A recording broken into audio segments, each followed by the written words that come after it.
ایک اتار تھا سلہٹ میں بہت بڑا تھا، اصلاً کندھار کا، لیکن 100-150 سال پہلے ان کے بڑے وہاں آباد تھے، اور وہ پوری دنیا کو خوشبو سپلائی کرتا ہے مختلف ملکوں سے، بہت بڑا تاجر ہے۔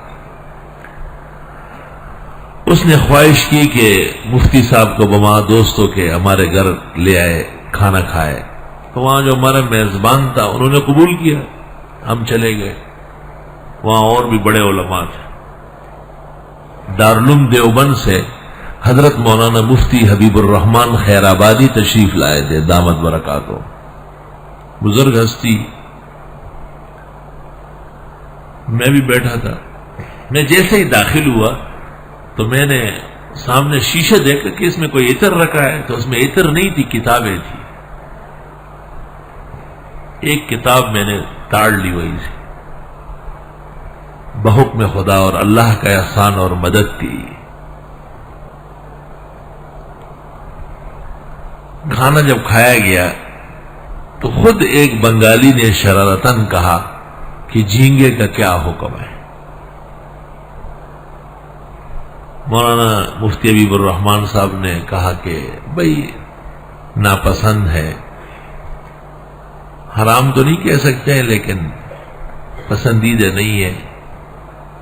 دوسرے نے کہا کہ بھئی یہ بنگال کے علماء کا مسئلہ ہے، پاکستان میں تو جھینگے کم ہیں اور سرحد میں تو ہے ہی نہیں، سرحد کے فقہاء و محدثین کیسے احکام جاری کرتے ہیں، اور ہم بنگالی اس کو بغیر شک شبے کی مچھلی سمجھتے ہیں، اس لیے ہمارا قول معتبر ہے۔ میں نے کہا کہ پہلی بات یہ ہے کہ جھینگا حلال ہے یا حرام، یہ حکم شرعی ہے، اور شریعت کے جو جاننے والے ہیں وہ پابند ہیں حکم صادر کرنے میں۔ دوسرا قاعدہ یہ ہے کہ آپ کہتے ہیں کہ وہاں نہیں ہے لہذا ان کی بات نہ مانی جائے، اور عالمگیری جلد 5 میں ہے کہ جو قوم جس گناہ میں مبتلا ہو ان کا قول معتبر نہیں ہے۔ آپ جھینگے کھاتے ہیں تو آپ کا اعتبار نہیں ہے، آپ تو جھینگا خور ہیں۔ جن لوگوں نے جھینگا کھایا نہیں ہے ان کے سامنے مچھلی اور جھینگا پیش کرے، اور وہ کہے کہ واقعی یہ بھی اس کے خاندان کا کوئی فرد ہے۔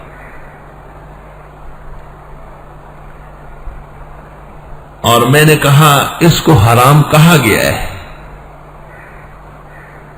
حکم حرمت کا موجود ہے پہلے سے، اس لیے آپ اور ہم کو کوئی نئے حکم صادر کرنے کے تکلف کی کیا حاجت ہے؟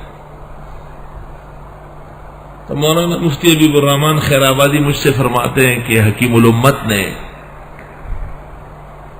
امداد الفتاوی میں فرمایا ہے کہ اب تک تو اس کا مچھلی ہونا واضح ہے۔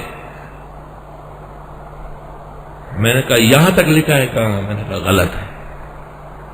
آگے مولانا نے لکھا ہے لعل اللہ یحدث بعد ذلک امرا، یہ صاف ظاہر ہے کہ حضرت کو اطمینان نہیں ہے۔ اور میں نے کہا حضرت کا بیان تو غیر قابل اطمینان ہو گیا خود ان کے تحریر کے مطابق، لیکن فقیہ الہند اور دارالعلوم دیوبند کے عقائد کو دنیا سے ممتاز کرنے والے مولانا رشید احمد گنگوئی نے کیا لکھا ہے؟ حرام، ناجائز، حشرات الارض، حرام کا لفظ موجود ہے فتاوی رشیدیہ، ناجائز کا لفظ موجود ہے، اور قانون کے مطابق جب حضرت گنگوئی رحمت اللہ علیہ اور دوسرے عالم دیوبند کے اقوال کا اختلاف ہو جائے تو ترجیح حضرت گنگوئی کو ہے، الا یہ کہ ان کے دلائل قوی ہو، جیسے مولانا انور شاہ کے دلائل قوی رہتے۔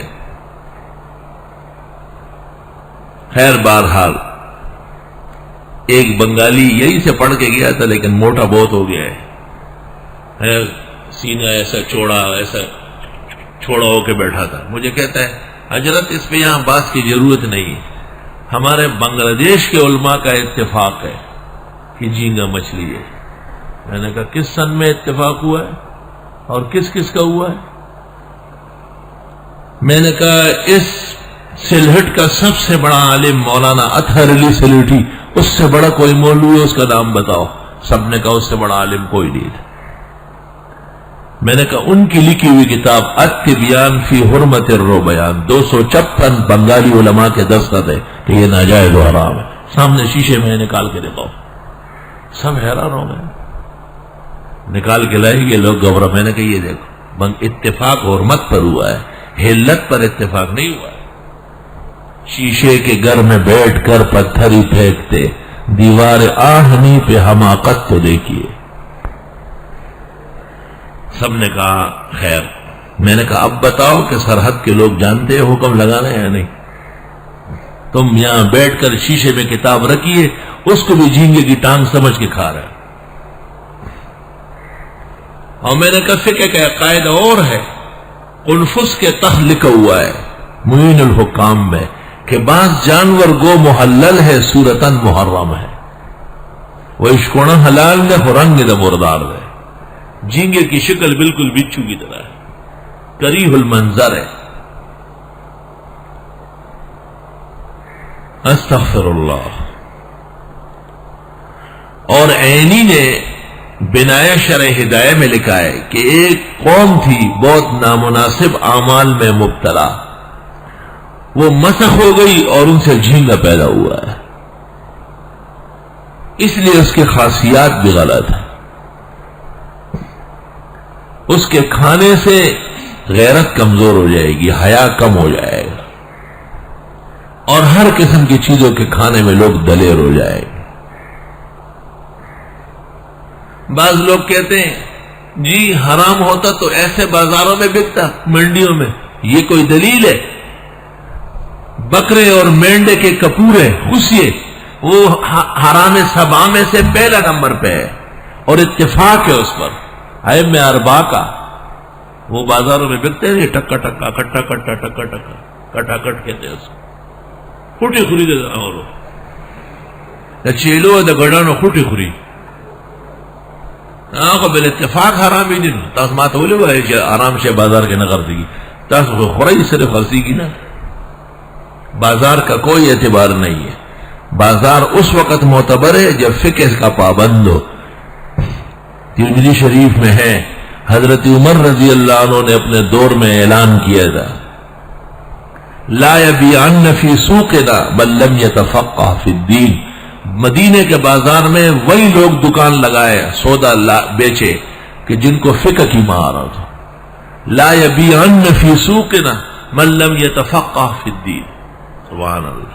ایسا دور گزرا ہے کہ مدینہ منورہ کے در و دیوار سے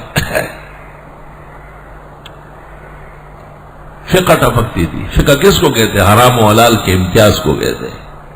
هذا حلال و هذا حرام, هذا يجوز و هذا لا يجوز, هذا يستحب و هذا يكره. یہ فقہ ہے. فقہ کا کام یہی ہے, تبیین الاحکام.